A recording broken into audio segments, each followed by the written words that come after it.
ഏറ്റവും ആദരണീയനും വന്യനുമായ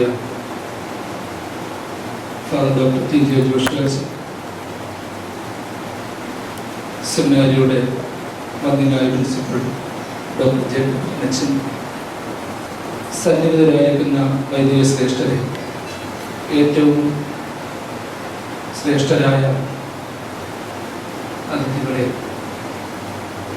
ഏറ്റവും സന്തോഷത്തോടും അതോടൊപ്പം ദൈവത്തെ ബോധപ്പെടുത്തിക്കൊണ്ടുമാണ് ഈ ശ്രേഷ്ഠമായ സമയത്ത് ഞാൻ ഇവിടെ നിൽക്കുന്നത്.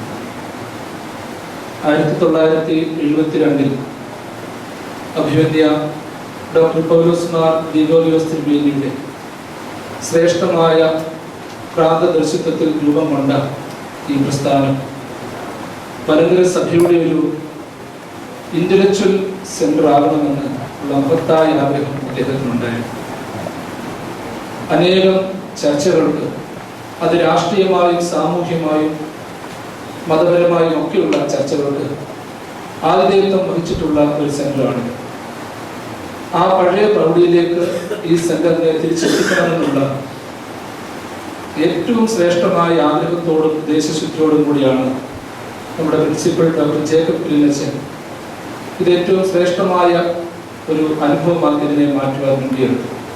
അതിൻ്റെ ആരംഭ പടികളിലൊന്നാണ് അനുഗ്രഹീതമായ പ്രഭാഷണ പരമ്പരയുടെ തുടക്കം. ഇന്നത്തെ പ്രഭാഷണ പരമ്പരയോടെ ഇതിന് തുടക്കം കുറിക്കുകയും ആദ്യത്തെ പ്രഭാഷണ പരമ്പര നയിക്കുന്നത് വന്യനായ ജോഷുവാച്ചൻ. അദ്ദേഹത്തിൻ്റെ ശബ്ദം അത് വാക്കുകളിലൂടെയും എഴുത്തുകളിലൂടെയും ഒക്കെ ഇന്ന് ലോകത്തിന്റെ വിവിധ ഭാഗങ്ങളിൽ മുഴങ്ങിക്കൊണ്ടിരിക്കുകയും ഏറ്റവും മഹനീയമായ രീതിയിൽ ഈ പ്രഭാഷണ പരമ്പരയ്ക്ക് തുടക്കം കുറിക്കുവാൻ തക്കവണ്ണം ദൈവകൃപയാൽ വന്യനായ ജോഷുവാച്ചൻ തയ്യാറായിരിക്കുകയാണ്. അദ്ദേഹത്തിന്റെ പ്രഭാഷണ പരമ്പര ഇന്നോട്ട് ആരംഭിക്കുകയാണ്. ഏറ്റവും ആദരവോടും ഭക്തിയോടും കൂടി വന്യ ജോഷുവാച്ചനെ ഈ വേദിയിലേക്ക് സ്വാഗതം ചെയ്യും. ഈ നല്ല തുടക്കത്തിന് കാരണഭൂതനായി വർദ്ധിക്കുന്നത് വന്യനായ ജേക്കബ് കുര്യനച്ഛൻ. അദ്ദേഹത്തിന്റെ അനേകം ദർശനങ്ങളിൽ ഒന്ന് മാത്രമാണ് പ്രഭാഷണ പരമ്പരയുടെ തുടക്കം. വന്യ അച്ഛന്റെ എല്ലാ രീതിയിലുള്ള സദുദ്ദേശത്തിനും നേതൃത്വത്തിനും ഏറ്റവും പ്രത്യേകമായ സ്നേഹം രേഖപ്പെടുത്തിക്കൊണ്ട് ഭക്തിപൂർവ്വം അച്ഛനെ ഈ വേദിയിലേക്ക് സ്വാഗതം ചെയ്യുകയാണ്. സോബിയ ഫ്രണ്ട്സ് ഫോറത്തിന്റെ നേതൃത്വത്തിൽ നടത്തപ്പെടുന്ന ഈ പരിപാടി ഇന്ന് തുടക്കം കുറിക്കുകയാണെങ്കിൽ തുടർന്നുള്ള പരിപാടികളിലൂടെ ഏറ്റവും ശ്രേഷ്ഠമായ ഒരു അനുഭവമാക്കി മാറ്റേണ്ടത് ഏറ്റവും ആവശ്യമാണ്. സാന്നിധ്യം കൊണ്ട് നമ്മെ അലങ്കരിക്കുന്ന വന്യനായ CC ചെറിയാനച്ഛൻ, വന്യനായ യുഹാനോ റമ്പാച്ചൻ, വന്യനായ MP ജോർജച്ചൻ, സന്നിഹിതരായ ഏവരെയും ഒറ്റ വാക്കിൽ സ്വാഗതം ചെയ്തുകൊണ്ട് എന്റെ വാക്കുകളെ പ്രസംഗിക്കും. പ്രാർത്ഥനയോടെ ആരംഭിക്കുവാൻ തക്കവണ്ണം നമുക്ക് ദൈവം നൽകിയിരിക്കുന്ന ഈ മഹത്തായ അവസരത്തിന് ദൈവം മുമ്പാകെ കടനമിക്കുന്നു. നമ്മുടെ തലകളെ ഒരു നിമിഷം ദൈവസന്നിധിയിലുണ്ടാകാം. സ്നേഹവാനായ പിതാവേ, പരമകാരുണികനായ ദൈവം നമ്പുരാൻ, അവിടുന്ന് നിങ്ങൾക്ക് നൽകിയിരിക്കുന്ന ഈ അവസരത്തിനായി നമ്മൾ വചനത്തിൽ കൂടി അവിടുന്ന് നിങ്ങളെ സ്പർശിക്കുവാനും ദിവ്യവചനത്തിൻ്റെ പരികർമ്മികളായി ഞങ്ങളെ എടുത്ത് ഉപയോഗിക്കുവാനും തൃക്കരങ്ങളിൽ ഞങ്ങളെ തന്നെ ഏൽപ്പിക്കുന്നു. അവിടുത്തെ മഹാദാനമായ ഈ പുരോഹിത ശ്രേഷ്ഠനെ കൂടി അവിടുന്ന് ചെയ്തു തരുന്നതായ വചനത്തിൻ്റെ നിറവുകളെ കുറിച്ച് ഞങ്ങൾ അത്ഭുതപ്പെട്ടുകൊണ്ട് തന്നെ തിരുസന്നിധിയിൽ അതിൻ്റെ തുടർന്നുള്ള ആസ്വാദനത്തിന് വേണ്ടി, അനുഭവത്തിന് വേണ്ടി ഞങ്ങളെ സമർപ്പിക്കുന്നു. അച്ഛനെ അനുഗ്രഹിച്ച് ഞങ്ങളെ നയിക്കുവാൻ തക്കണം. ഞങ്ങളെ ഓരോരുത്തരും അവിടുത്തെ വചനവും അവിടുത്തെ ഇഷ്ടവും നിറവേറണം. ഈ പ്രസ്ഥാനത്തെ, ഇതിൻ്റെ പിന്നിലുള്ള എല്ലാ പ്രവർത്തകരെയും, ഇതിൽ പങ്കെടുക്കുന്ന എല്ലാവരെയും അവിടുന്ന് ശുദ്ധീകരിച്ച് അവിടുത്തെ കൃപയിൽ നടത്തി അവിടുത്തെ അനുഗ്രഹങ്ങളാൽ പൂർത്തീകരിക്കുമാറാകേണ്ടത്. ദൈവതിരുനാമത്തിന് മഹത്വമുണ്ടാകട്ടെ. യോഗ്യനായ ഞങ്ങളുടെയൊക്കെ വന്യഗുരു ബഹുമാനപ്പെട്ട ജോഷുവാച്ചൻ, വന്യ റമ്പാച്ചൻ, വന്യ വൈദിക ശ്രേഷ്ഠരെ, ഇവിടെ സന്നിഹിതരായിരിക്കുന്ന സമാരാധ്യരായ സഹോദരി സഹോദരന്മാരെ, ഗുരുജനങ്ങളെ, അഭിനന്ദനായ ഗ്രിഗോറിയോസ് തിരുമേനിയുടെ വലിയ ദർശനത്തിൻ്റെ ഭാഗമാണ് ഈ സോഫിയ സെന്റർ എന്ന് നിങ്ങൾക്കറിയാം. തിരുമേനി പല അവസരങ്ങളിലും വളരെ ശ്രദ്ധേയമായ പ്രഭാഷണങ്ങളും ബൈബിൾ സ്റ്റഡികളും നടത്തിയിട്ടുള്ള ഒരു വേദിയാണ് ഇത്. അതിൻ്റെ ഒരു തുടർച്ച നമുക്ക് ഉണ്ടാവണം. ബൈബിൾ ഗൗരവതരമായിട്ട്, ദൈവവചനം ഗൗരവതരമായിട്ട് പഠിക്കുന്ന ഒരു പാരമ്പര്യം ഉണ്ടാകണം എന്ന് ഇവിടെ സന്നിഹിതരായിരിക്കുന്ന ചില സഹോദരങ്ങൾ തന്നെ ആവശ്യപ്പെട്ടതിന് പ്രകാരമാണ് നമ്മൾ ഇങ്ങനെ കൂട്ടിവരുന്നത്. ഈ സോഫിയ സെന്ററിന്റെ ഡയറക്ടർ ബഹുമാനപ്പെട്ട MP ജോർജ് അച്ഛനും ഇപ്പോൾ ഇതിന്റെ പ്രോഗ്രാം സെക്രട്ടറി വിൽസൺ അച്ഛനും അക്കാര്യത്തിൽ വളരെ ഉത്സാഹിച്ചു. ഇതിനൊരു ചെറിയ കമ്മിറ്റിയുണ്ട്, അവര് അക്കാര്യത്തിൽ കൂടുതൽ താല്പര്യം കാണിച്ചു. പ്രകാരം നമ്മളെല്ലാം കൂടി വന്നിരിക്കുന്നു. ഞാൻ ആമുഖമായിട്ട് അധികം ഒന്നും പറയുന്നില്ല, പറഞ്ഞ ബഹുമാനപ്പെട്ട ജോഷുവാച്ചന്റെ സമയം കുറഞ്ഞു പോകും. അപ്പോസ്തല പ്രവർത്തികൾ 17-ാം അധ്യായത്തില് പൗലോസിന്റെ വചനത്തോട് 3 തരത്തിൽ പ്രതികരിക്കുന്ന 3 സ്ഥലങ്ങളിലുള്ള ആളുകളെ കുറിച്ച് പറയുന്നുണ്ട്. 1 തെസ്സലോനിക്ക, 2 ബെരോവ, 3 അഥേന. തെസ്സലോനിക്കയിൽ ഉള്ള ആളുകളിൽ വചനത്തോട് സമ്മിശ്രമായ പ്രതികരണങ്ങളായിരുന്നു ഉണ്ടായിരുന്നത്. യവന പാരമ്പര്യത്തിൽ നിന്നുള്ളവര് അതിൽ വിശ്വസിക്കുവാനായിട്ട് കുറേയേറെ ശ്രമിച്ചു. എന്നാൽ യഹൂദ പാരമ്പര്യത്തിൽ നിന്നുള്ളവര് അതിനോട് മറുത്തു നിന്നു. രണ്ടാമത് തെസ്സലോനിക്കയിൽ നിന്ന് ബെരോവയിലേക്ക് പൗലോസ് പോയി. അവിടെ തെസ്സലോനിക്കയിലുള്ളവരെക്കാൾ ബെരോവയിലെ ആളുകൾ ഉത്തമന്മാരായിരുന്നുവെന്നും അവർ വചനം പൂർണ്ണ ജാഗ്രതയോടെ കൈക്കൊണ്ടത് അതങ്ങനെ തന്നെയോ എന്ന് തിരുവചനം വായിച്ച് പരിശോധിച്ചുകൊണ്ടാണ് എന്ന് രേഖപ്പെടുത്തിയിരിക്കുന്നത്. അപ്രകാരമുള്ള ഒരു ഉത്തമമായ പഠനത്തിനും അനുഭവത്തിനും നമുക്ക് സമ്മതിയാകട്ടെ. അഥേനയിലുള്ളവര് മറ്റൊരു പരാജയത്തിന്റെ ഭാഗമാണ്. അവർക്ക് എന്തെങ്കിലും പുതുമ കിട്ടിയാൽ മതി, എന്തെങ്കിലും രസമുള്ളത്, ടൈം പാസ് കിട്ടിയാൽ മതി. അതിനുവേണ്ടി അവർ പൗലോസിന്റെ വചനം കേട്ടു. അവസാനം ആ വചനം അവിടെ ഒന്നും പ്രവർത്തിച്ചില്ല. നമ്മുടെ ഇടയിൽ ബെരോവയിൽ പ്രവർത്തിച്ച ആ ദൈവവചനത്തിന്റെ ശക്തി ഉണ്ടാകുവാൻ തക്കവണ്ണം നമ്മെ ദൈവകരങ്ങളിൽ ഏൽപ്പിക്കുവാൻ പ്രാർത്ഥിച്ചുകൊണ്ടിരിക്കാം. ബഹുമാനപ്പെട്ട ജോഷുവാച്ചനെ നമുക്കൊക്കെ അറിയാം, അച്ഛൻ്റെ വചനം എത്രമാത്രം ശക്തവും ദിവ്യവുമാണ് എന്ന്. ആ വചനത്തിന് നമുക്ക് തുടർന്നും നമ്മെ സമർപ്പിച്ചുകൊണ്ട് ഇത് ഉദ്ഘാടനം ചെയ്ത് ആരംഭിക്കുവാൻ തക്കവണ്ണം ബഹുമാനപ്പെട്ട അച്ഛനെ സ്വാഗതം ചെയ്യുന്നു. നിങ്ങളെ എല്ലാവരെയും വൈദിക സെമിനാരിയുടെ പേരിൽ സ്വാഗതം ചെയ്തുകൊണ്ട് ഞങ്ങളുടെ വാക്കുകൾ സംഘടിക്കും.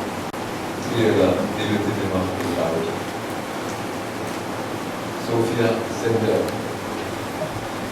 അർത്ഥം വിജ്ഞാന കേന്ദ്രം. അത് അന്വർത്ഥമാകുവാൻ നിൽക്കുന്നതിനുള്ള കർമ്മ പരിപാടികൾ ഇവിടെ വീണ്ടും ആസൂത്രണം ചെയ്ത് പ്രവർത്തനക്ഷമമാക്കുവാൻ നിൽക്കുന്ന ഒരു ഭരണസമിതി, ആലോചന സമിതി, അത് നേതൃത്വം കൊടുക്കുവാൻ നിൽക്കുന്ന വിൽസനച്ചൻ ഇതിലൊക്കെ ഞാൻ സമയത്ത് അഭിനന്ദിക്കുന്നു. നല്ല ഒരു തുടക്കമായി നാം ഇതിനെ കാണുകയും കൂടുതൽ ശക്തി ആർജിച്ച് കോട്ടയത്തും സമീപത്തുമുള്ള ആളുകൾ ഒന്നുചേരുവാൻ, ദൈവവചനം കൂട്ടായി പഠിക്കുവാനും, അങ്ങനെ ഈ കൂട്ടായ്മ നമുക്ക് ശക്തമായ ഒരു അനുഭവമാക്കി തീർക്കുവാൻ തക്കവണ്ണം ദൈവം സഹായിക്കട്ടെ എന്ന് മാത്രം ഞാൻ ഈ സമയത്ത് പ്രാർത്ഥിക്കുന്നു. പൗലോസ് അപ്പോസ്തലനെ പറ്റി ഞാൻ പറയുമ്പോൾ നിങ്ങളുടെ മുമ്പിൽ ഉയർന്നു വരുന്ന ചിത്രം എന്താണ്? ചായവും ബ്രഷും ഉപയോഗിക്കുന്ന ചിത്രത്തെ കുറിച്ചല്ല ഞാൻ പറയുന്നത്. ആശയപരമായി പൗലോസിനെ കേൾക്കുമ്പോൾ നമ്മുടെ മനസ്സിൽ ഉയരുന്ന ഏറ്റവും പ്രധാനപ്പെട്ട ചിത്രം എന്തായിരിക്കും? പലരുടെയും മുമ്പിലുള്ള ചിത്രം നാം സൂചിപ്പിച്ചതുപോലെ വലിയ പ്രഭാഷകൻ തെസ്സലോനിക്കയിലും ബെരോവയിലും അഥേനയിലും ഇങ്ങനെ പ്രസംഗിക്കുന്ന ഒരു പ്രഭാഷകന്റെ ചിത്രമാണ് നമ്മുടെ മനസ്സിൽ ഉയർന്നു വരുന്നത്. അത് വിദ്വജനങ്ങളോടും അതുപോലെ സാധാരണക്കാരോടും അഥേനയിലെ പണ്ഡിതന്മാരോട് അതുപോലെ തന്നെ ഫിലിപ്പയിലെ സ്ത്രീ ജനങ്ങളോട് മാത്രം സ്ത്രീ സമാജത്തിൽ പോയി പൗലോസ് അപ്പോസ്തലൻ പ്രസംഗിച്ചിട്ടുണ്ട്. അങ്ങനെയുള്ള സമ്മേളനങ്ങളിൽ എവിടെയും ഒരു പ്രസംഗകനായിട്ട് പ്രഭാഷകനായിട്ടുള്ള ഒരു ചിത്രം നമ്മുടെ മുമ്പിൽ തെളിഞ്ഞു വരുന്നുണ്ട്. അതാ പലരും ഓർക്കുന്നത്. മറ്റൊരു ചിത്രം വലിയൊരു സഞ്ചാരിയുടേതാണ്. അദ്ദേഹം കരയും കടലും കടന്ന് അക്കാലത്ത് സഞ്ചാരത്തിൽ വളരെയധികം പ്രയാസങ്ങളും അതുപോലെ തന്നെ പ്രാതികൂല്യങ്ങളും ഒക്കെ ഉണ്ടായിരുന്ന ആ കാലത്ത് അതിനെല്ലാം അതിജീവിച്ചുകൊണ്ട് പല അപകടങ്ങൾ കപ്പൽ അപകടങ്ങൾ ഉണ്ടായിട്ടുണ്ട്.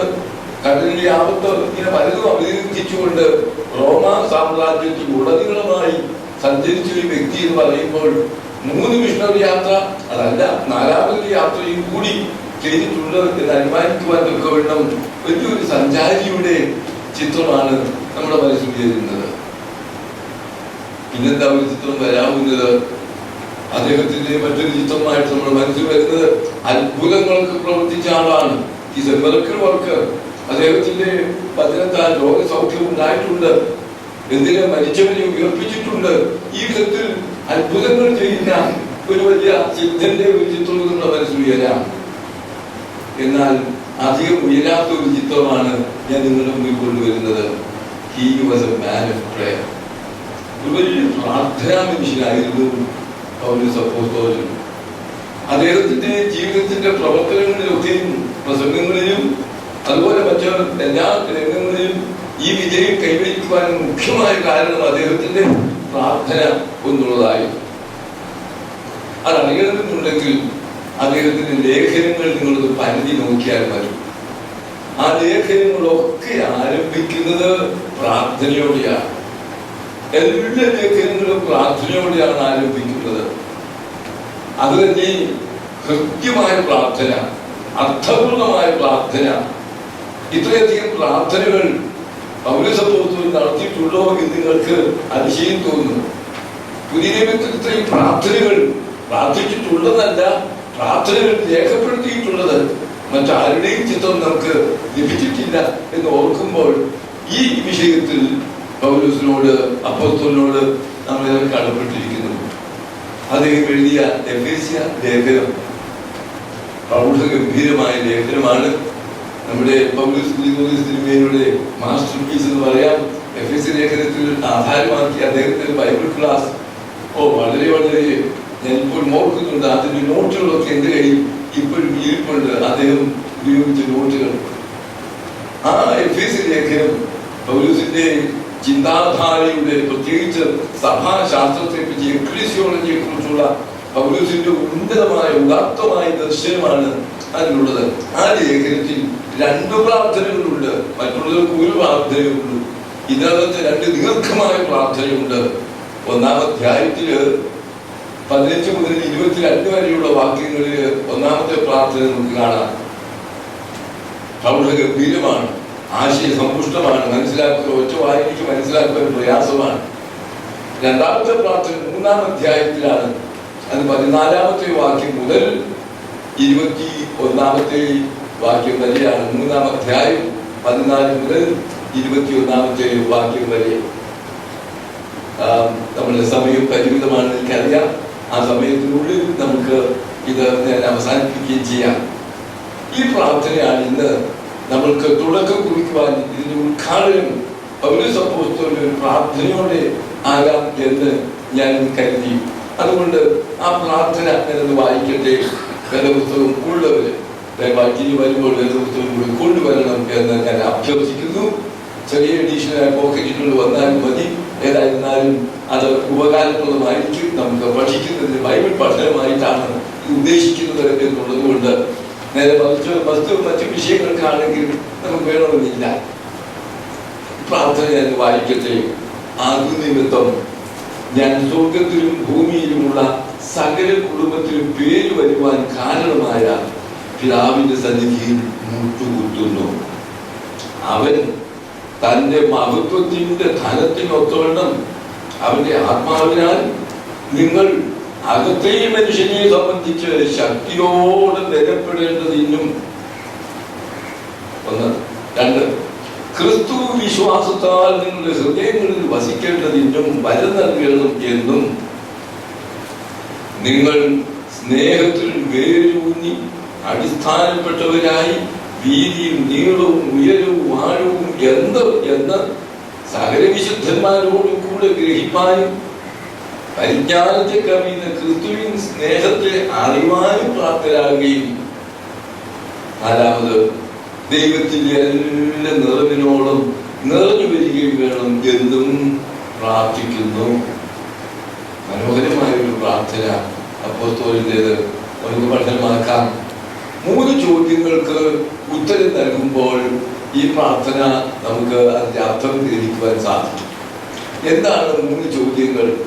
ഒന്നാമത്തെ ചോദ്യം, ആരോടാണ് നാം പ്രാർത്ഥിക്കുന്നത്? 2, എങ്ങനെയാണ് നാം പ്രാർത്ഥിക്കേണ്ടത്? 3, എന്തിനു വേണ്ടി നാം പ്രാർത്ഥിക്കണം? ഈ 3 കാര്യങ്ങൾ ഉത്തരം നമുക്ക് ഇതിനകത്തുണ്ട്. ആരോട് പ്രാർത്ഥിക്കുന്നു, എങ്ങനെ പ്രാർത്ഥിക്കണം, പിന്നെ എന്തിനു വേണ്ടി നാം പ്രാർത്ഥിക്കണം എന്നുള്ളത്. അതിൽ ഒന്നാമത്തേത്, ആരോടാണ് നാം പ്രാർത്ഥിക്കുന്നത് എന്നുള്ളത് എപ്പോഴും നമ്മുടെ ചിന്തയിൽ വരേണ്ട ഒന്നാണ്. പ്രാർത്ഥിക്കുവാൻ നിൽക്കുന്നത് എവിടെ, ആരുടെ മുമ്പിൽ, എങ്ങനെയുള്ള ആ ഒരു സന്നിധിയിലാണ് നാം എത്തിയിരിക്കുന്നത്? ആ സാന്നിധ്യ ബോധമാണ് പ്രാർത്ഥനയെ അർത്ഥപൂർണമാക്കുന്നത്, പ്രാർത്ഥനയെ സമ്പുഷ്ടമാക്കുന്നത്. ആ സാന്നിധ്യ ബോധമാണ്. ആരുടെ മുമ്പിലാണ്? പിതാവിന്റെ മുമ്പിൽ എന്നാണ് ഇവിടെ പറഞ്ഞിരിക്കുന്നത്. പിതാവ് എന്നുള്ള പദം, ആ വാക്ക് നമ്മുടെ ഹൃദയത്തിൽ കുളിർമയുള്ള വാക്കുന്ന പല മധുര ചിന്തകളാണ് വരുത്തുന്നത്. പിതാവ് എന്ന് കേൾക്കുമ്പോൾ കരുതലിന്റെ, സ്നേഹത്തിന്റെ, വാത്സല്യത്തിന്റെ, ക്ഷമയുടെ, ഇങ്ങനെ എന്തെല്ലാം ഉദാത്ത ഭാവങ്ങളാണ് പിതാവ് എന്ന് പറയുന്ന ആശയം നമ്മുടെ മനസ്സിൽ ഉയർത്തുന്നത്. ക്ഷമിക്കുന്ന, നമുക്ക് വേണ്ടി കരുതുന്ന എല്ലാ കാര്യങ്ങളും, അതുപോലെ തന്നെ വീട് പോയാൽ പിടിച്ചെഴുന്നേൽപ്പിക്കുന്ന, ചിലപ്പോൾ ശാസിച്ചു എന്ന് വരാം, തിരിച്ചെന്ന് വരാം. ഈ പറയുന്ന എന്തെല്ലാം ചിന്തകളാണ് നമ്മുടെ മനസ്സിൽ ഉയരുന്നത് പിതാവിനെ കുറിച്ചുള്ള ആ ഒരു സങ്കല്പത്തിൽ. യേശുക്രിസ്തു ദൈവത്തെ അവതരിപ്പിച്ചത് ആരായിട്ടാണ്? പിതാവ് എന്ന നിലയിലാണ്, മറ്റൊന്നുമായിട്ടല്ല. ഏതോ അജ്ഞാതമായിരിക്കുന്ന ഏതോ ഒരു മൂർത്തി, ഏതോ അജ്ഞാതമായിരിക്കുന്ന ഒരു ശക്തി, ഇതൊന്നുമല്ല. ദൈവത്തെ കുറിച്ചുള്ള നമ്മുടെ ഉന്നതമായ സങ്കല്പം. He is our loving father. അവിടുന്ന് നമ്മുടെ പിതാവാണ്. ആ പിതാവിന്റെ അടുക്കലാണ് മക്കൾ എന്ന നിലയിൽ നമുക്ക് അടുത്തു വരുവാനുള്ള പ്രാഗൽഭ്യം, അതിനുള്ളതായ അവകാശം, അതിനുള്ളതായ സ്വാതന്ത്ര്യം നമുക്കുണ്ട് എന്നുള്ളതാണ് പ്രാർത്ഥനയെ സംബന്ധിച്ചിടത്തോളം. അതുകൊണ്ട് കർത്താവ് പറഞ്ഞു, നിങ്ങൾ പ്രാർത്ഥിക്കുമ്പോൾ ഇങ്ങനെയാണ് വിളിച്ച് പ്രാർത്ഥിക്കേണ്ടത്. എങ്ങനെ? സ്വർഗ്ഗസ്ഥനായ ഞങ്ങളുടെ പിതാവേ എന്ന് വേണ്ടി വിളിക്കാൻ.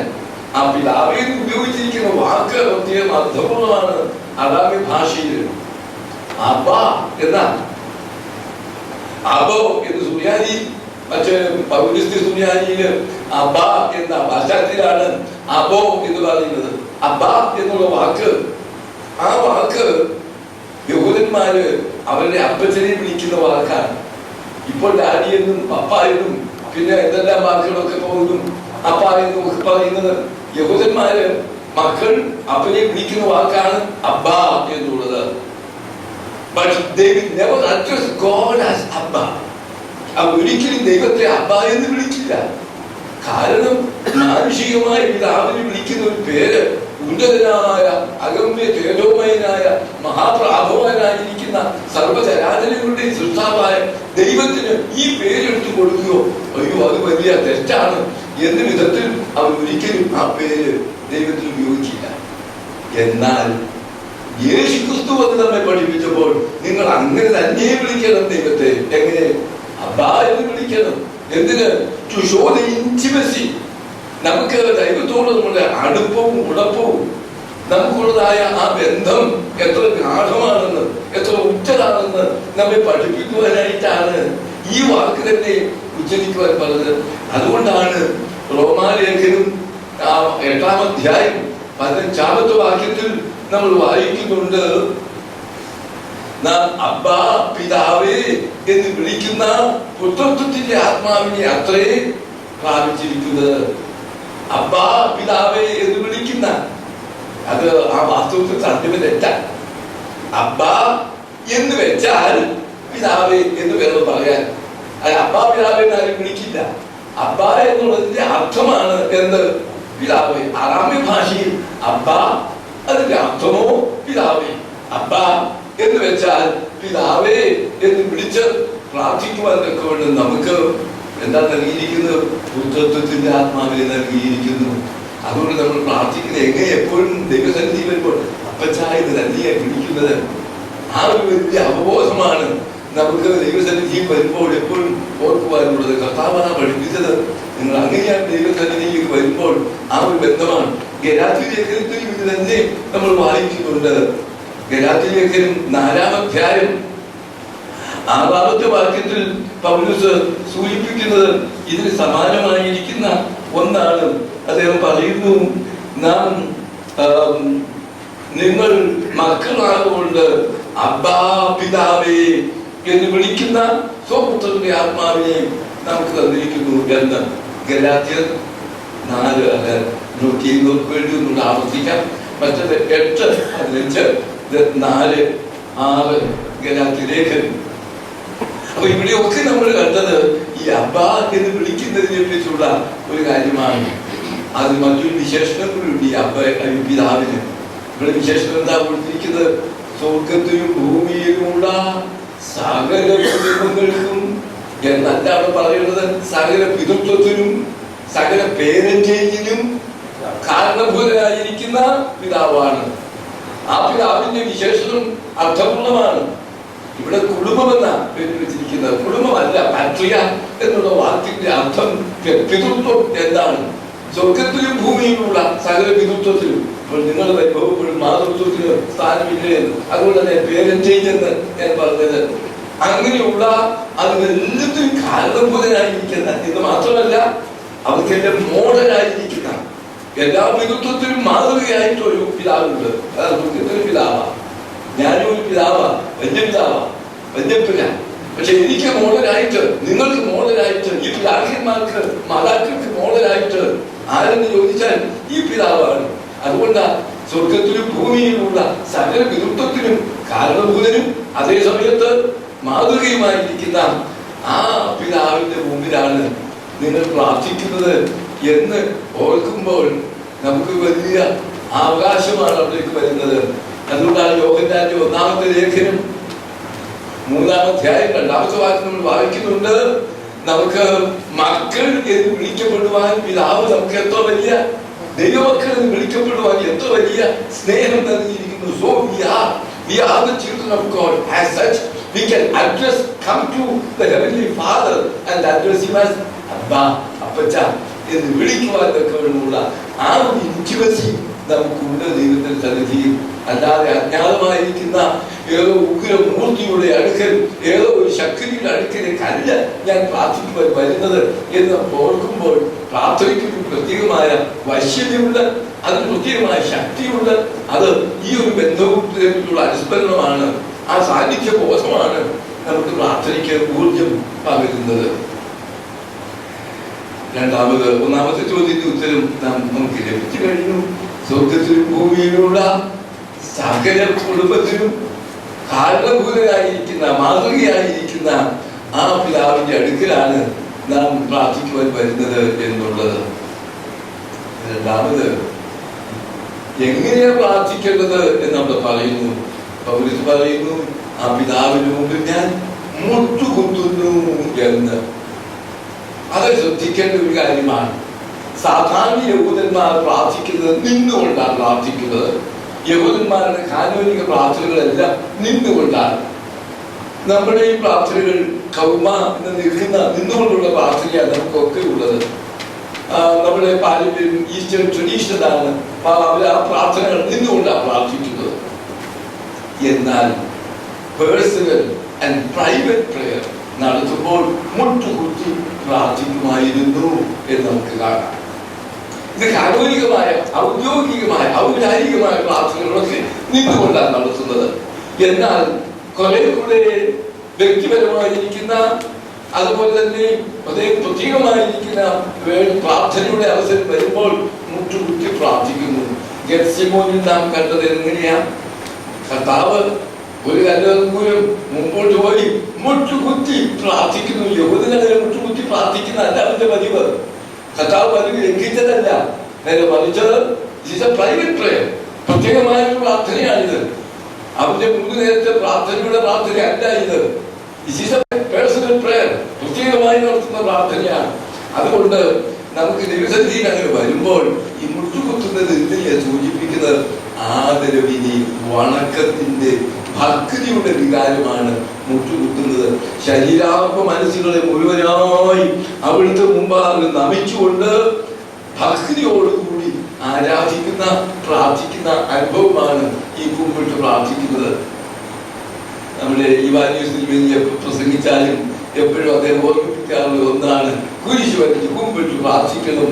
അത് ആ ഓർത്തഡോക്സുകാരൻ്റെ തിരുവേനി എപ്പോഴും അനുസ്മരിപ്പിക്കാറുള്ള ഒരു കാര്യമാണ്.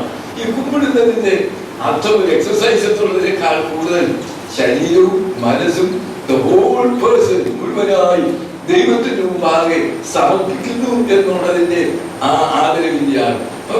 നമുക്കറിയാം, ഗുരുജനങ്ങളെ കാണുമ്പോൾ അവരുടെ പാദം നാം കുമ്പിട്ട് നാം വണങ്ങുന്നുണ്ടല്ലോ. അത് എന്തിനാണ് സൂചിപ്പിക്കുന്നത്? വണക്കത്തിന്റെ, ആദരവിന്റെ, ബഹുമാനത്തിന്റെ ഒക്കെ സൂചകമായിട്ടാണ് നമ്മൾ ചെയ്യുന്നത്. അപ്പൊ ദൈവസന്നിധിയിൽ പ്രാർത്ഥിക്കുവാൻ വരുന്നത് മുമ്പത്തിന് കണ്ടപ്പോൾ അപ്പച്ചനായും മടി കയറി ഇരിക്കാൻ നമുക്ക് അങ്ങനെയുള്ള വിധത്തിൽ ചെയ്യാൻ നല്ലത്. പക്ഷെ അതേ സമയത്ത് രണ്ടാമത്തെ ഒരു കാര്യമുണ്ട്, അത് ഭക്തിയോടും ആദരവോടും കൂടി ആയിരിക്കണം. അഗമ്യ തേജോമയനായിരിക്കുന്ന ദൈവം കൂടിയാണ്, നമ്മുടെ പിതാവാണ്. ആ ദൈവത്തിന്റെ മഹത്വവും പ്രാഭവും നാം ഓർക്കുമ്പോൾ ആ ദൈവസന്നിധിയിൽ വണക്കവും അതുപോലെ തന്നെ ആദരവും ഭക്തിയും ഒക്കെ നമുക്ക് വേണ്ടതാണ്. അതുകൊണ്ടാണ് കുർബാനയിൽ ഇടയ്ക്കിടയ്ക്ക് കേൾക്കാം വണക്കത്തോടും ഭയത്തോടും വിറയലോടും ഒക്കെ എന്ന് സൂചിപ്പിക്കുന്നത്. എന്തിനാണ്? മഹോന്നതനായ ദൈവത്തിന്റെ മുമ്പിൽ നാം അടുത്തു വരുമ്പോൾ നമ്മൾ ഉണ്ടാകേണ്ട വികാരം ഈ ഭക്തിയുടെ വണക്കത്തിൻ്റെതാണ്. അതല്ലാതെ നെട്ടരെ അവിടെ നിൽക്കുവാനും അശബ്ദമായിട്ടും അലക്ഷ്യമായിട്ടും മറ്റെവിടെ നിൽക്കുന്നത് പോലെയും വർദ്ധിക്കുന്നത് പോലെയും പ്രാർത്ഥനയുടെ അനുഭവത്തിൽ അവസരത്തിൽ ഒരിക്കലും വർദ്ധിക്കുവാൻ നമുക്ക് ഇടയാവരുത്. പ്രാർത്ഥനയിൽ ഈ വണക്കത്തിന്റെ ആദരവിൻ്റെതായിരിക്കണം എന്ന് ഞാൻ ഓർമ്മപ്പെടുത്തട്ടെ. എന്നാൽ പ്രധാനമായിട്ടുള്ളത് മൂന്നാമത്തെ ചോദ്യമാണ്. എന്താ മൂന്നാമത്തെ ചോദ്യം? എന്തൊക്കെയാണ് നമ്മൾ എന്തിനു വേണ്ടിയാ പ്രാർത്ഥിക്കേണ്ടത്? 4 കാര്യങ്ങൾ ഞാൻ അക്കമിട്ട് വായിച്ചത് നിങ്ങൾ ഓർക്കുന്നു എന്ന് വിചാരിക്കുന്നു. ഇന്ന് എനിക്ക് നിങ്ങൾക്കും ആവശ്യമുള്ള ഈ 4 കാര്യങ്ങൾ അപ്പോസ്തലൻ എഫേസൂസിലെ സഭയ്ക്ക് വേണ്ടി ചിതറിപ്പാർക്കുന്ന, ഏഷ്യാമേഖലയിൽ ചിതറിപ്പാർക്കുന്ന എഫേസൂസിൽ മാത്രമല്ല മറ്റുള്ള പ്രദേശത്തുള്ള ആളുകളെയും ഉദ്ദേശിച്ചുകൊണ്ടും കൂടിയാണ് ലേഖനം വേണ്ടിയത്.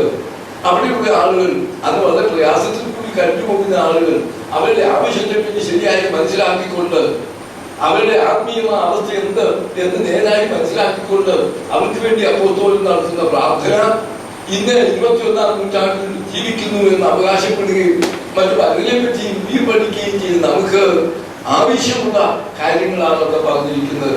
എന്തൊക്കെ നമുക്ക് കേൾക്കാം. ഒന്നാമത്തെ പ്രാർത്ഥനയിൽ നാം കാണുന്നത്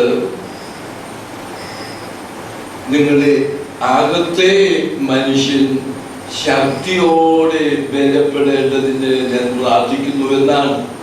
അവൻ തന്റെ മഹത്വത്തിന്റെ ധനത്തിനൊത്തവണ്ണം അവന്റെ ആത്മാവിനാൽ നിങ്ങൾ അകത്തെ മനുഷ്യനെ സംബന്ധിച്ച് ശക്തിയോടെ ബലപ്പെടണം.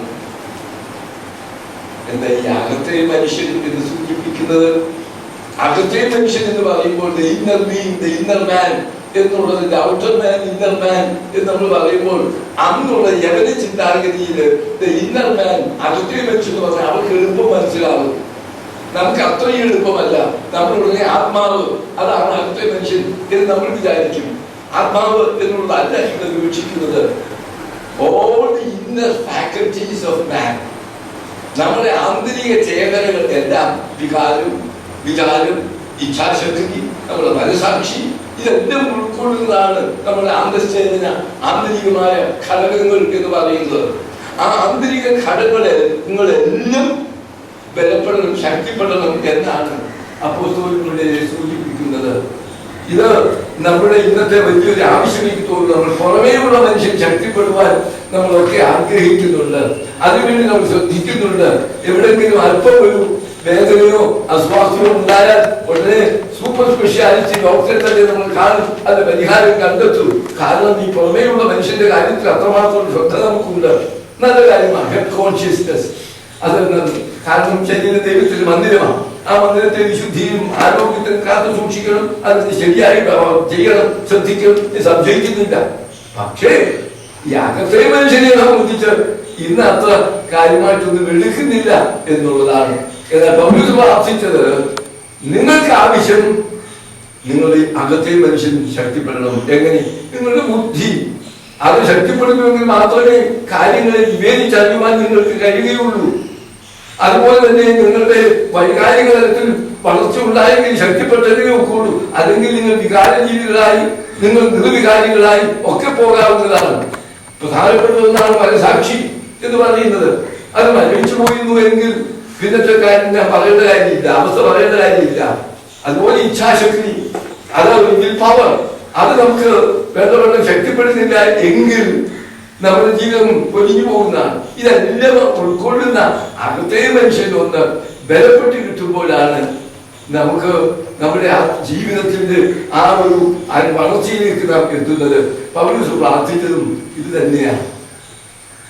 അതാണ് 2 കൊരിന്ത്യർ 4-ാം അധ്യായം 6-ാമത്തെ വാക്യത്തിൽ 2 Corinthians chapter 4 verse 6 പൗലോസ് പറയുന്നുണ്ട്, ഞങ്ങളുടെ പുറമേയുള്ള മനുഷ്യൻ ക്ഷയിക്കുന്നു എങ്കിൽ ഞങ്ങളൊട്ടും അധൈര്യപ്പെടാതെ ഞങ്ങളുടെ പുറമേയുള്ള മനുഷ്യൻ ക്ഷയിക്കുന്നുവെങ്കിലും അകമേയുള്ള മനുഷ്യൻ നാൾക്ക് നാൾ പുതുക്കം പ്രാപിക്കുന്നു എന്ന്. എനിക്ക് ഈ വാക്യം വളരെ പ്രിയപ്പെട്ട ഒരു വാക്യമാണ്. എന്താണെന്നറിയാമോ? പുറമേയുള്ള മനുഷ്യൻ ക്ഷയിച്ച് വരികയാണ്. കുറെ എൻജോയുണ്ട്, നരയുണ്ട്, നടക്കുമ്പോഴൊക്കെ ഇച്ചിരി പ്രയാസമൊക്കെ ഉണ്ട്, മുകളിൽ സ്റ്റെപ്പ് കയറുമ്പോൾ ബുദ്ധിമുട്ടൊക്കെ ഉണ്ട്. എനിക്കറിയാം, ബാപ്പും എന്നെ പോലെയുള്ള ഞങ്ങൾ വിളിക്കുന്ന പലർക്കും ഈ പുറമേയുള്ള മനുഷ്യൻ ക്ഷയിച്ചു വരുന്നു എന്നുള്ളത് ഒരു യാഥാർത്ഥ്യമാണ്. അത് അംഗീകരിച്ചേ മതിയാവും. പക്ഷെ മറ്റേത് ഒരു സപ്പോർട്ടും അനുഭവത്തിൽ വരണമെന്ന് ആഗ്രഹിക്കുന്നത് അതെന്താ? നാൾക്ക് നാൾ അകമേയുള്ള മനുഷ്യൻ പുതുക്കം പ്രാപിച്ചുകൊണ്ട് റീപ്ലെനിഷ്ഡ്. അതാ the inner man should be replenished. ശക്തി പ്രാപിക്കുന്ന, പുഷ്ടി പ്രാപിക്കുന്ന അകമേയുള്ള മനുഷ്യൻ അത് സാധിക്കും. ഞാൻ വളരെ ആഗ്രഹിക്കുന്നുള്ളൂ. പുറമേയുള്ള മനുഷ്യൻ ക്ഷയിച്ചു പോകട്ടെ, ഓരോ രോഗങ്ങളൊക്കെ പിടിച്ചൊന്നിനു പോലെ ഒന്നായി മറ്റൊക്കെ വരട്ടെ, സംഭവിക്കട്ടെ. But the inner man to be strengthened. അകമേയുള്ള മനുഷ്യൻ ശക്തിപ്പെടുക എങ്കിൽ മാത്രമേ നമുക്ക് ജയകരമായി ജീവിക്കുവാൻ സാധിക്കുകയുള്ളൂ. അത് എന്തിനാലാണ് നമ്മളിവിടെ പറയുന്നത്? എന്തിനാലായി അകമയുള്ള മനുഷ്യൻ ശക്തിപ്പെടുന്നത്? ആ വാക്യം നോക്കി നിങ്ങൾ കണ്ടുപിടിക്കാറുണ്ട്, ഞാൻ സമ്മതിക്കാം. ആ വാക്യത്തിൽ പറയുന്നുണ്ട്, അവന്റെ ആത്മാവിനാൽ നിങ്ങളുടെ അകത്തെ മനുഷ്യൻ ശക്തിയോട് ബലപ്പെടേണ്ടതിന്. ഈ അകമയുള്ള മനുഷ്യൻ ശക്തിപ്പെടുവാനുള്ള മുഖാന്തരം, അതിനുള്ള മാർഗം പരിശുദ്ധാത്മാവിനാലാണ്. ആത്മാവാണ് നമ്മുടെ അകമേയുള്ള മനുഷ്യൻ. അവന്റെ ആത്മാവിനാൽ, ദൈവത്തിന്റെ ആത്മാവിനാൽ, ക്രിസ്തു നൽകിയിരിക്കുന്ന പരിശുദ്ധാത്മാവിനാൽ നമ്മുടെ അകമേയുള്ള മനുഷ്യൻ ശക്തിപ്പെടുവാൻ സാധിക്കുന്നു എന്നുള്ളത് പരിശുദ്ധാത്മാവ് ലഭിച്ചു കഴിഞ്ഞപ്പോഴാണ് വളരെ അധികം ബലഹീനരായിരുന്ന ആളുകൾ, അപ്പോസ്തലന്മാർ പോലും ശക്തി പ്രാപിച്ചത്. കർത്താവിനെ തള്ളിപ്പറഞ്ഞ പത്രോസ്, ഞാൻ അവനെ അറിയുന്നില്ലായിരുന്നു, ആകുവാനും ആണയിടുവാനും പോലും അത്രമാത്രം വീടുപോയ ആ ദാരുണമായി പരാജയപ്പെട്ട പത്രോസ് പിന്നീട് എഴുന്നേറ്റ് നിന്ന് അവിടെ യെരൂശലേമിൽ മതമേധാവികളുടെ മുമ്പിൽ നില ചൂണ്ടിക്കൊണ്ട് അവരെ നേരെ മൂക്കിൽ നികഴിൽ നിന്നുകൊണ്ട്, നിങ്ങൾ ദൈവം ഉയർത്തി അവരെ മിശിഹായാക്കിയിരിക്കുന്നു എന്ന് പറയുകയും ഞങ്ങൾ ദൈവത്തെക്കാൾ അധികം മനുഷ്യരെ അനുസരിക്കണമോ എന്ന് വെല്ലുവിളിച്ചുകൊണ്ട് ചോദ്യം ചെയ്യുവാനൊക്കെ വേണം, അവരുടെ മുമ്പിൽ നിലകൊള്ളുവാനൊക്കെ വേണം. പത്രോസിന് സാധിച്ചത് പെന്തക്കോസ്തിക്ക് ശേഷമാണ്. ഈ അകമേയുള്ള മനുഷ്യൻ ശക്തിപ്പെട്ടു കഴിയുമ്പോൾ ഞാൻ നിങ്ങൾ ജ്ഞാനൂപികളായിട്ട് ഇന്നിപ്പോ നമ്മൾ പെട്ടെന്ന് വീടുപോകുന്നു, ഇന്ന് പലപ്പോഴും നമ്മൾ പരാജിതരായിത്തീരുന്നു. അതിന്റെ ഒക്കെ കാരണം നമുക്ക് അകമേയുള്ള മനുഷ്യൻ ശക്തിപ്പെടാത്തത് കൊണ്ടാണ്. അതിൽ പൗലോസിന്റെ ഈ പ്രാർത്ഥന, എനിക്ക് ആവശ്യം, നിങ്ങൾക്ക് ആവശ്യം, അതെങ്ങനെ എന്ന് ചോദിച്ചാൽ അവന്റെ ആത്മാവ് ഒരു ചെടി, അതിൽ തന്നെ അത് വളരുവാൻ, അത് പുഷ്പിക്കുവാൻ, അത് മനോഹരമായിരിക്കുന്ന ഫലം പുറപ്പെടുവിക്കാൻ അത് കഴിവുണ്ട്. പക്ഷേ പുറമേയുള്ള വെള്ളവും വായു ഒക്കെ ലഭിച്ചെങ്കിൽ മാത്രമേ അതിൽ ലീനമായിരിക്കുന്ന ശക്തി അത് വളരുകയുള്ളൂ, അത് ഫലപുഷ്ടിയിലേക്ക് വരുത്തുകയുള്ളൂ. എന്നതുപോലെ തന്നെ നമ്മൾ ദൈവം തന്നിട്ടുള്ള കഴിവുണ്ട്, പൊട്ടൻഷ്യൽ ആയിട്ടുള്ളതുകൊണ്ട്. പക്ഷെ പരിശുദ്ധാത്മാവിന്റെ പ്രവർത്തനം കൂടി വരുമ്പോൾ മാത്രമേ അത് പുഷ്കരമായി തീരുകയുള്ളൂ എന്നുള്ളത് നാം ഓർക്കേണ്ട സത്യമാണ്. അപ്പോൾ ഒന്നാമത്തെ കാര്യം, ഇത് വളരെ പ്രധാനപ്പെട്ടതും അപ്പോസ്തലൻ അവർക്ക് വേണ്ടി പ്രാർത്ഥിച്ചതും എനിക്ക് നിങ്ങൾക്കും വേണ്ടിയിരിക്കുന്നതുമായിട്ടുള്ള ഒരു കാര്യമാണ് ഇവിടെ പറയുന്നത്. ഒന്നുകൂടി ഓരോ വാക്കും അവിടെ ഉള്ളത് ശ്രദ്ധിക്കേണ്ടതാണ്. അവൻ തന്റെ മഹത്വത്തിന്റെ ധനത്തിന് ഒത്തവണ്ണം, ദൈവത്തിന്റെ അബണ്ടൻസ് ആണ്, അതിനനുസരിച്ച് അവന്റെ ആത്മാവിനെ നമുക്ക് തരും. അവിടെ ഒരു കുറവില്ല, സമൃദ്ധിയാണ്. അതൊക്കെ വേണം അവന്റെ ആത്മാവിനെ നമുക്ക് തരുന്ന. അവന്റെ ആത്മാവിനാൽ നമ്മുടെ അകത്തെ മനുഷ്യൻ ശക്തിയോടെ ഒന്ന് ബലപ്പെടുവാൻ സാധിക്കുക എന്നുള്ളത്. രണ്ടാമത്തെ കാര്യം അതിനേക്കാൾ പ്രധാനമായി തോന്നുന്ന ഒന്ന്, അതെന്താണ് പറയുന്നത്? ക്രിസ്തു വിശ്വാസത്താൽ നിങ്ങളുടെ ഹൃദയങ്ങളിൽ വസിക്കേണ്ടതിനും പ്രാർത്ഥിക്കും. രണ്ടാമത്തെ ആവശ്യം അതാണ്, ക്രിസ്തു നിങ്ങളുടെ ഹൃദയങ്ങളിൽ വസിക്കേണ്ടതിന്. അവിടുത്തെ ഓരോ വാക്കും അർത്ഥപൂർണമാണ്. ഹൃദയം എന്നുള്ളതിന് എബ്രായ ഭാഷയിൽ, നമ്മുടെ മെഡിക്കൽ സയൻസ് ഡോക്ടർ ബാപ്പു ഒക്കെ കാരണം ഇവിടുത്തെ ഇരിക്കുന്ന അവയവമല്ല വേദപുസ്തക ഭാഷയിൽ ഹാർട്ട് എന്ന് പറയുന്നത്. That is the centre of personality. ആളത്വത്തിന്റെ കേന്ദ്രമാണ് ഹൃദയം എന്ന് പറയുന്നത്. അപ്പൊ ക്രിസ്തു എവിടെയാ വസിക്കേണ്ടത്? At the very centre of your personality. നമ്മുടെ നാട്ടുഭാഷയിൽ പറഞ്ഞാൽ പുറമ്പോക്കിലല്ല, പിന്നെയോ കേന്ദ്രത്തിൽ, ഹൃദയ ജീവിതത്തിന്റെ കേന്ദ്രത്തിലായിരിക്കണം ക്രിസ്തുവിന്റെ സ്ഥാനം. ഇന്ന് പലപ്പോഴും അങ്ങനെയല്ല എന്നുള്ളത് പറയേണ്ടിയിരിക്കുന്നു.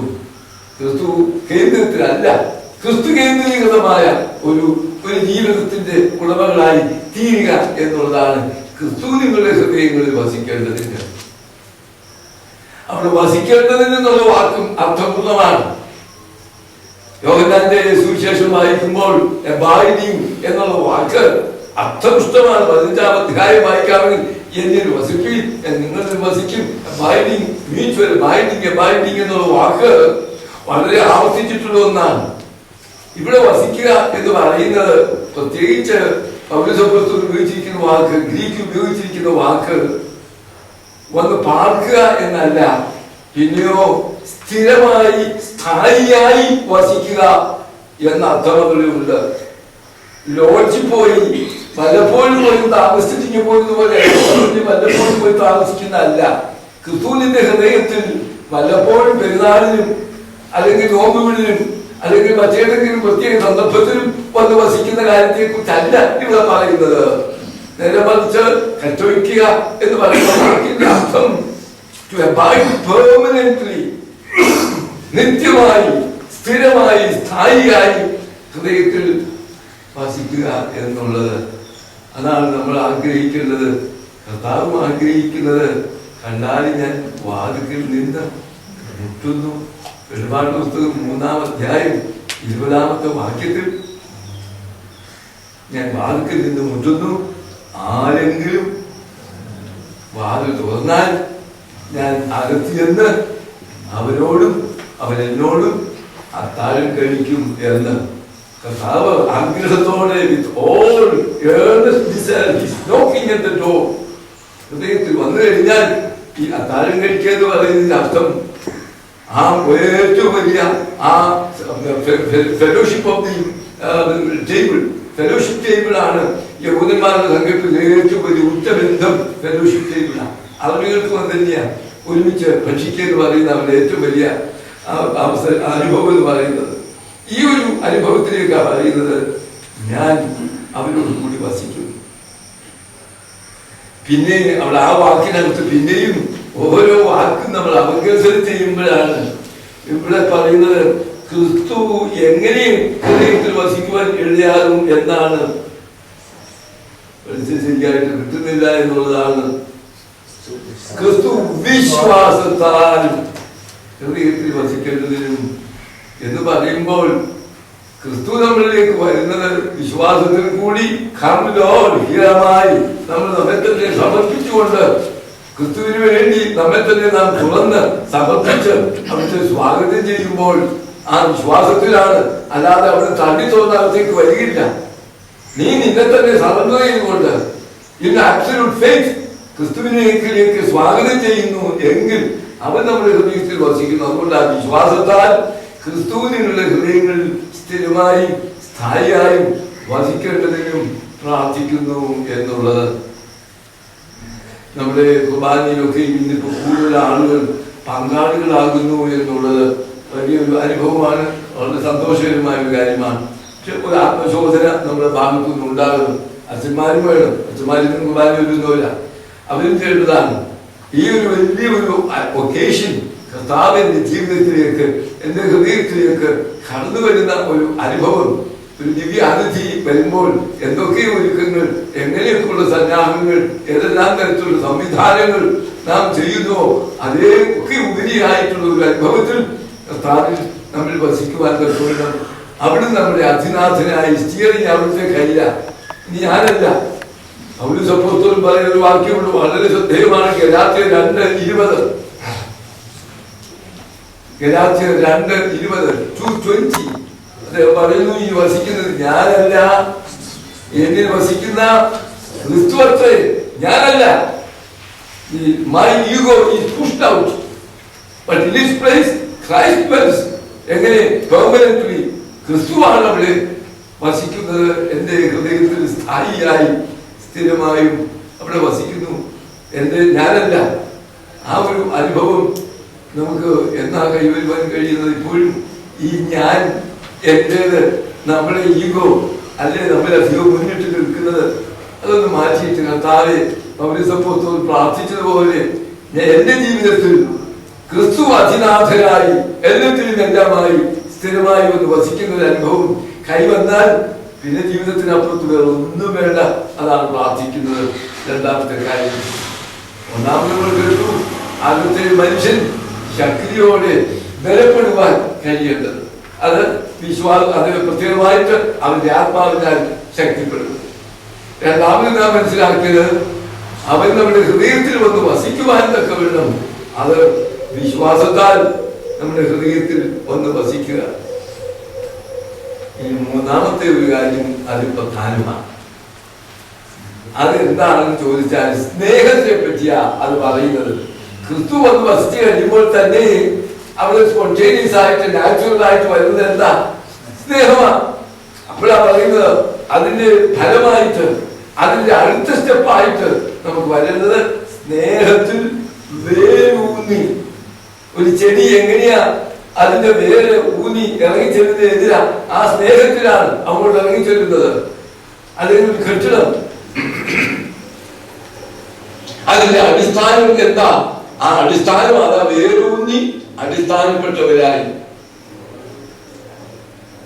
ഈ രണ്ട് കാര്യങ്ങൾ സ്നേഹത്തെ പറ്റി അവിടെ പറയുന്നത്, ഒരു ചെടിയെ പോലെ അതിന്റെ വേരാഴത്തിലേക്ക്, ഈ സ്നേഹത്തിലേക്ക് ഇറങ്ങിച്ചെല്ലുവാൻ, അല്ലെങ്കിൽ ഒരു മന്ദിരത്തിന്റെ ചിന്തയെങ്കിൽ അതിന്റെ അടിസ്ഥാനമായിട്ടുള്ളത്, അത് നിലനിൽക്കുവാൻ ഇടയാകുന്നത് അത് സ്നേഹമാണ്. അതിൽ ആ നിലയിലായിട്ട് പിന്നീട് നിങ്ങൾക്ക് ക്രിസ്തുവിന്റെ സ്നേഹത്തെ ഒന്ന് അറിയുവാൻ, ഗ്രഹിക്കുവാൻ നിങ്ങൾക്ക് കഴിയണം. ആ സ്നേഹത്തിന്റെ 4 പരിമാണങ്ങൾ, 4 dimensions of God's love. Christ's love is expressed there. ക്രിസ്തുവിന്റെ സ്നേഹത്തിന്റെ 4 പരിമാണങ്ങൾ. സാധാരണ 3 dimension പിക്ചർ ആയിട്ട് 4 dimensionമാണ്. 4 dimensions of God's love, Christ's love. എന്തൊക്കെ നമുക്ക് കേൾക്കാം? ആ സ്നേഹത്തിന്റെ വീതിയും നീളവും, നീളവും വീതിയും, അതിന്റെ ഉയരവും, അതിന്റെ താഴ്ചയും, അതിന്റെ ആഴവും, ഈ 4 ഡയമെൻഷൻ ദൈവത്തിന്റെ സ്നേഹത്തെ പറ്റി ഇവിടെ പറയും. അത് നിങ്ങൾക്കൊന്ന് അറിയുവാൻ കഴിഞ്ഞാൽ ആ സ്നേഹമാണ് നമുക്കൊന്ന് അറിയുവാനും ഗ്രഹിക്കുവാനും ക്രിസ്തുവിന്റെ സ്നേഹം കൊണ്ട് നിറയുവാനും നമുക്ക് കഴിഞ്ഞാൽ നമ്മുടെ ജീവിതം ഇന്നത്തെ പോലെയല്ല. എന്താ ഈ 4 ഡൈമെൻഷൻസ് എന്ന് പറയുന്നത്? ആ സ്നേഹത്തിന്റെ നീളം എന്ന് പറയുന്നത് സൃഷ്ടിയുടെ ആരംഭം മുതൽ ആ സ്നേഹമാ വഴിഞ്ഞൊഴുകുന്നത്. Even the creation was the outcome of God's love. God created the world out of His love. So from the very beginning creation, അന്ന് മുതൽ ഇന്ന് വരെ ഉടനീളമായി അതിന് ലെങ്താണ്. ആ സ്നേഹം ഇന്ന് വരെ വ്യാപിച്ചുകൊണ്ടിരിക്കുന്നു. എന്നിലേക്കും നിങ്ങളിലേക്കും സകല രാജനങ്ങളിലേക്കും. So that the length of God's love from the very beginning of creation to the end, അതിൽ തുടർന്നുകൊണ്ടേയിരിക്കുന്ന സ്നേഹമാണ്. ആ സ്നേഹത്തിന്റെ video it is all inclusive. സകല ജനാദരങ്ങളെയും ആ സ്നേഹം എത്തിച്ചേരുന്നതാണ്. സുഖാനിക്കാരെ മാത്രമല്ല, ക്രിസ്ത്യാനികളെ മാത്രമല്ല, സകല മനുഷ്യരിലേക്കും ആ സ്നേഹം ചെന്നെത്തുന്നതാണ്. മനുഷ്യരിലേക്ക് മാത്രമല്ല, സകല ജനാദരങ്ങളിലേക്കും ദൈവത്തിന്റെ പ്രകൃതി മുഴുവനിലേക്കും സൃഷ്ടി മുഴുവനിലേക്കും വ്യാപിക്കുന്നതാണ്. That's the width of God's love. ആ സ്നേഹത്തിന്റെ ആഴമോ, ആ സ്നേഹത്തിന്റെ ആഴമ നമ്മൾ ചൊല്ലുന്ന ഒരു പ്രാർത്ഥനയുണ്ട്. മനോഹരമായ കൊച്ചു പ്രാർത്ഥനയാണ്. എല്ലാ ദിവസവും വൈകിട്ട് നമ്മൾ ചൊല്ലുന്ന മോറാൻ യേശു ശിഹാരത്തിൽ ചൊല്ലിയിട്ട്, നിന്റെ സ്നേഹം നിന്റെ ഇടത്തിൽ നിന്ന് ഞങ്ങളുടെ അടുക്കിലേക്ക് നിന്നെ ഇറക്കിക്കൊണ്ടുവന്നു എന്ന് പറയുമ്പോൾ ഞങ്ങൾ എവിടെയാ? ഈ ലജ്ജാകരമായിരിക്കുന്ന ഈ വീട് കിടക്കുന്ന ഏറ്റവും അധപ്പതിച്ച ഈ അവസ്ഥയിലാണ് ഞങ്ങൾ കിടക്കുന്നത്.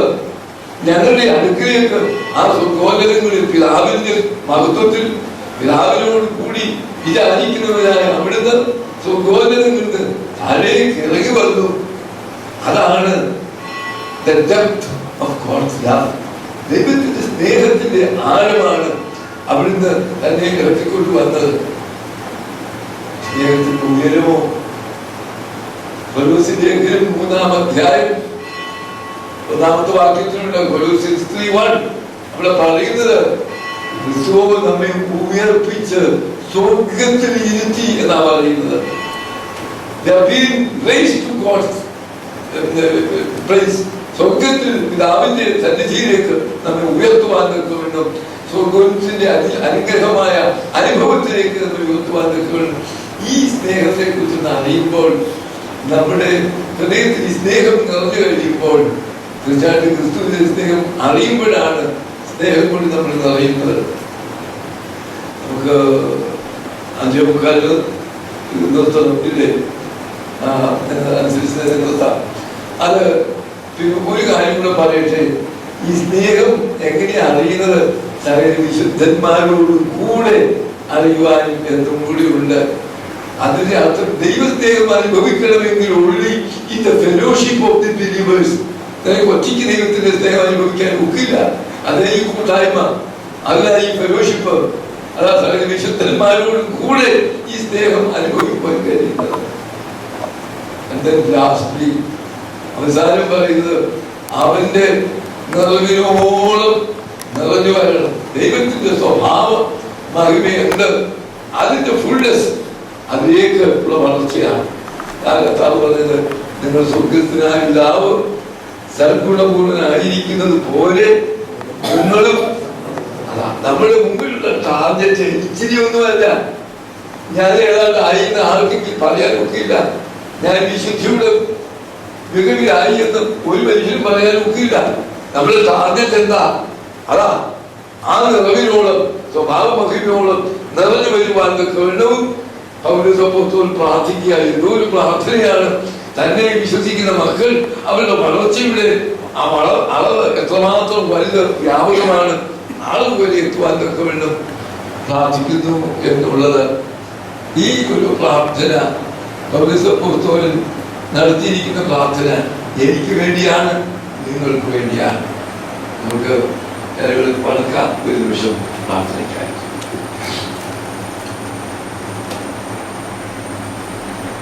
ഞങ്ങളുടെ പിതാവാം ദൈവം, ഞങ്ങൾ അവിടുത്തെ മക്കൾ, അവിടുത്തെ മുമ്പിൽ എപ്പോഴും പ്രതീക്ഷയോടും നിറഞ്ഞ വിശ്വാസത്തോടും കടന്നു വരുവാനുള്ള ആഗ്രഹം ഞങ്ങൾ എപ്പോഴും നിലനിർത്തണം. പ്രാർത്ഥന ഒരു ഭാരമല്ല, അതൊരു ചടങ്ങല്ല. ഞങ്ങളെ സ്നേഹിക്കുന്ന പിതാവിൻ്റെ അടുക്കലേക്കുള്ള ഞങ്ങളെ കടന്നു വരുവാനും അവിടുത്തെ മുമ്പിൽ ചേർന്നിരിക്കുവാനുള്ള ഞങ്ങളുടെ വലിയ അവകാശമാണ്. അപ്പച്ച എന്ന് വിളിച്ച് അവിടുത്തെ മുഖത്തേക്ക് നോക്കുവാൻ ഞങ്ങളെ അനുവദിക്കണം. എങ്കിലും അതോടൊപ്പം കർത്താവേ, ഭക്തിയുടെ വികാരം ഞങ്ങളിൽ നിന്ന് മാറ്റി പോകാതെ ആദരവോടും വണക്കത്തോടും തിരുമുമ്പാകെ എപ്പോഴും നിലകൊള്ളുവാനും ഞങ്ങളെ സഹായിക്കണം.